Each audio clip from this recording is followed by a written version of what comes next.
Good morning. My name is Will Morris. I'm a hospitalist, former Cleveland Clinic Chief Innovation Ventures Officer now at Google. And so we're going to be talking this morning a little bit about innovation in medicine, obviously through the lens of technology. And it's really important if you've been following the news, all of these new AI models, ChatGPT, if you've been under a rock, Google it or Bing it, to kind of understand what the science is exploding. Just like in medicine, in computer science, we're seeing an absolute explosion in capabilities in novel areas. And medicine and healthcare is particularly ripe for the application, and clinicians should be aware. So just full disclosures, so I am obviously employed by Google. This will not be a Google infomercial. I'm going to be talking about this data science and how they're applicable to healthcare, but I want to be transparent. So let's get into it. So why would a clinician leave the practice of medicine and work for Google? And there's a couple answers. One is around mission, and like we all are here to educate and share and collaborate. You know, healthcare is a global industry, a global mission.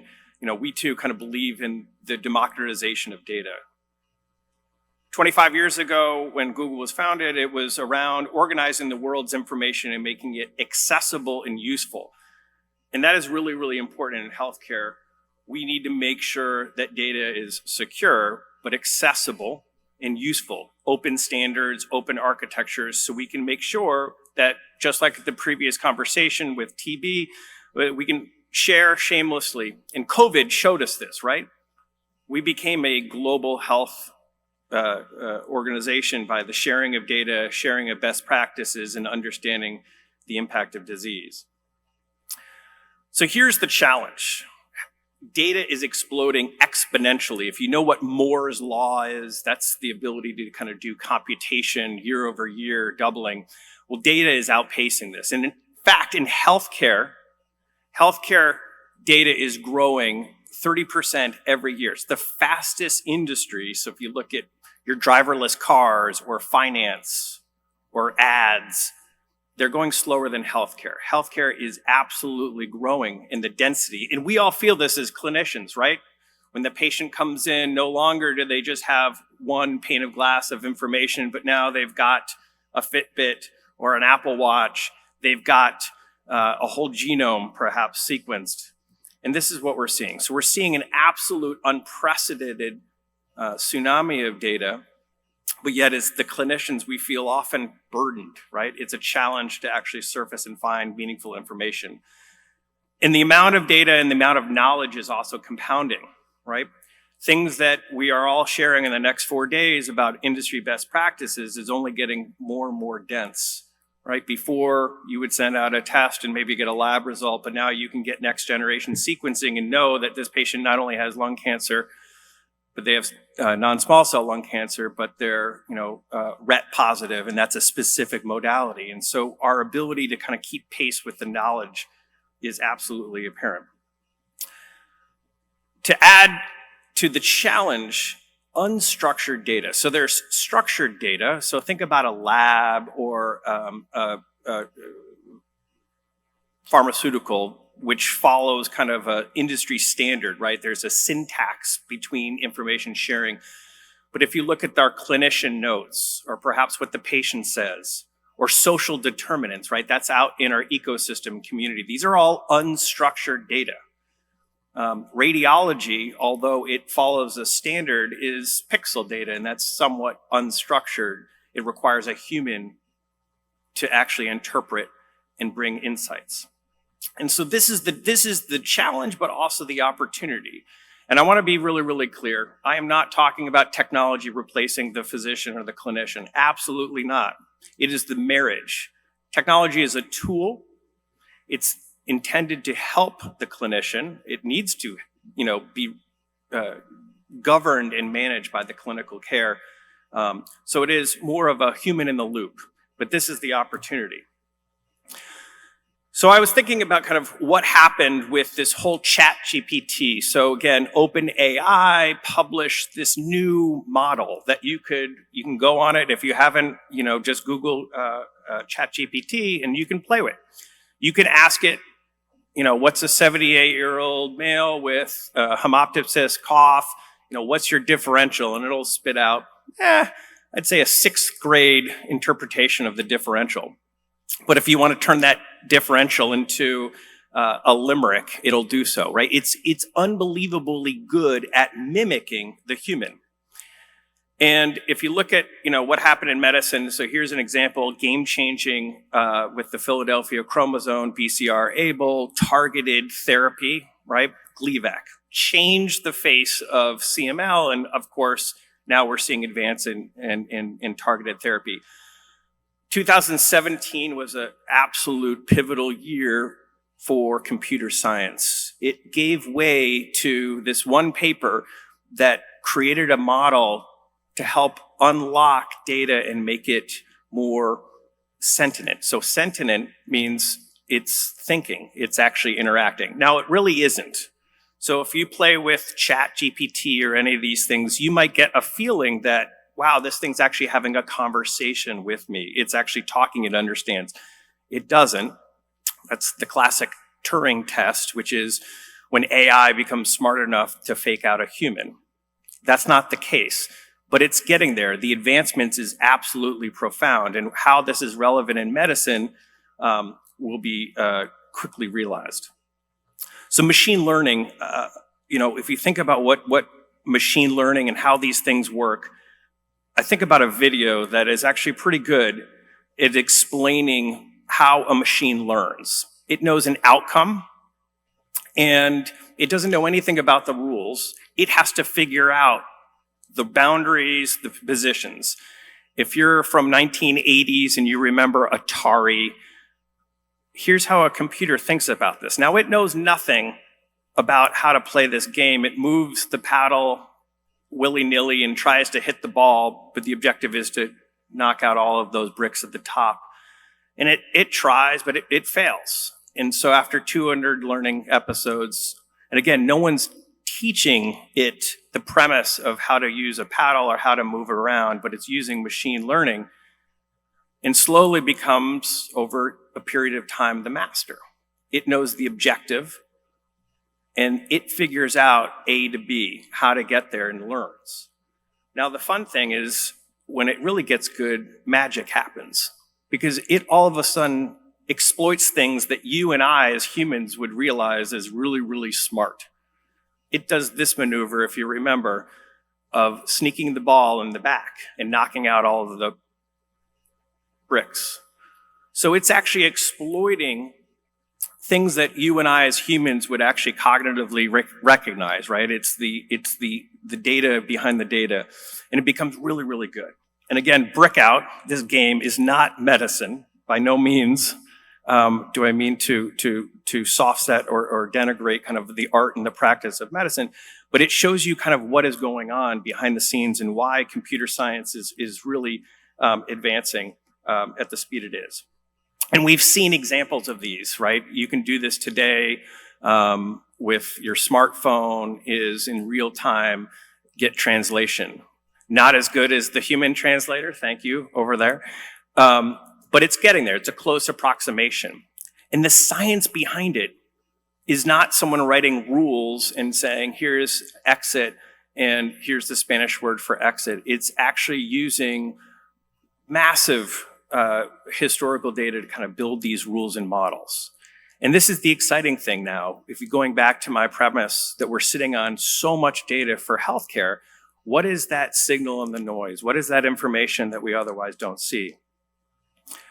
Well, there's some examples of this, right? Retinopathy, leading cause of blindness, proliferative, and if you're the med student, you probably have it, welded into your brain, looking at a fundoscope, the cotton wool spots, the hemorrhages, the neovascularization. You could probably, fake your way through kind of what's going on the right. Well, it turns out that, a computer is pretty good at that too, because they're really, really good at image and edge detection and discerning key pieces. And so, wow, what an interesting idea where you could deploy in developing nations, a cheap camera with a back-end computer that could help at least screen patients with diabetic retinopathy. But moreover, was the interesting thing is one of the scientists has said, well, what else? What else is in the back of the eye, right? The window to the brain. And it was surprising that through a single fundoscope, the computer was able to discern what the age of that patient was, the gender, a hemoglobin A1C, just by the image of the retina, your blood pressure, your systolic blood pressure, and smoking status, and an overall cardiovascular risk score, right? You and I look at a fundoscope and we just remember what we remember from back in med school. But the computer is seeing something that we don't see and perceive, these subtle variations. And again, the computer's not going to replace us, but how can we actually take that and have crucial conversations with our patients and actually do the right thing? And so this is the exciting thing. We have a talk coming up on image diagnostics. And again, this whole nascent field is just ripe for digital disruption. In the spirit of time, we'll do this one. So we talked about natural language and the ability for computers to understand. Great. Well, how does this actually help healthcare? And so one of the things I like to think of is that technology is not to replace the physician. It's intended to remove the stuff that's otherwise burdensome, that's annoying, that's things that's not value add between yourself and the patient. An example would be, how do we use a computer to do stuff like patient callbacks or scheduling? This is a computer, and if you listen, it's not a human. It sounds eerily like a human. And I think we're audio, and if not, no worries. For something on May 3rd? Sure, give me 1 second. Sure, what time are you looking for around? At 12 p.m. We do not have a 12 p.m. available. The closest we have to that is a 1:15. Do you have anything between 10 a.m. and 12 p.m.? Depending on what service she would like. What service is she looking for? Just a woman's haircut for now. Okay, we have a 10 o'clock. 10 a.m. is fine. Okay, what's her first name? So the computer there was trying to, interact and have the utterance, the ums, the stuttering, which is, we could talk about ethics and whether or not we want computers to fake humans, which I tend to agree they shouldn't. But the idea is all of these abilities to do data understanding, and the most complex data is not the medical note, but is actually human language. And we're seeing the data science explode in these opportunities. And so whether it be translation or interaction, or even understanding subtle things with voice detection. So we're seeing, even in the voice, as signs of Parkinson's, right? Or breathing patterns is new digital biomarkers, right? So we don't have a lab test or a biomarker for Parkinson's, but are there subtle findings in the way we speak, the way we breathe, we sleep, that are new digital biomarkers that will then help lead the trials for tomorrow. And this is the exciting thing about the data assets. Mining the clinical notes is really, really important. I think, again, for all of us in healthcare, the data discovery is really important. And so surfacing information out of notes. Again, the clinician oftentimes feels burdened by going through and documenting, but why can't the computer help us with that? And then surfacing information. There was a lot of this with COVID, right? The vast amounts of structured and unstructured data, but then led to the best outcomes and findings. We're just at the beginning. This is the beginning of using what's called NLP, or natural language processing, the ability to abstract information. But again, the important thing is not just taking unstructured and making it structured, but also pulling out information. Just like the retina, we were able to say, is this a man or a woman, or did they smoke? We can understand sentiment or stress, even mental health disorders is through the spoken word, is a really, really interesting and exciting research area for clinical care. I think it's important, again, even if you're not a geek and you don't think about computer science, you should be aware of what's going on with this explosion of natural language processing and computer science. Again, Glass AI, try it. Just Google Glass AI, it's free, it just runs, it's a website. But the intent is you can give it any challenge, clinical scenario, so think of your most challenging patient and have it generate a differential. It knows nothing about healthcare, but it learned with these massive data models. Is it perfect? No. Would I ever rely on this? Absolutely not. And so, full disclaimer, it's not so much, this is the solution, but it gives you an idea of what these capabilities can do, and moreover, where the science is going.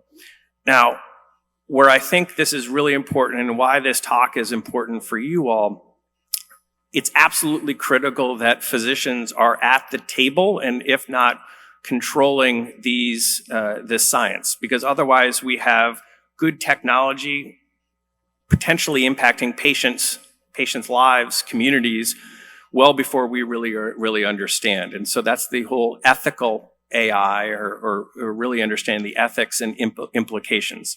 Clinicians need to be at the table. That's why I left clinical practice and joined an organization, because having our voice is absolutely essential to the safe use of technology for patient care. There's a lot of resources, information. I'm happy to share this. This is just a laundry list on the left of really interesting papers that have just come out in the past couple of months.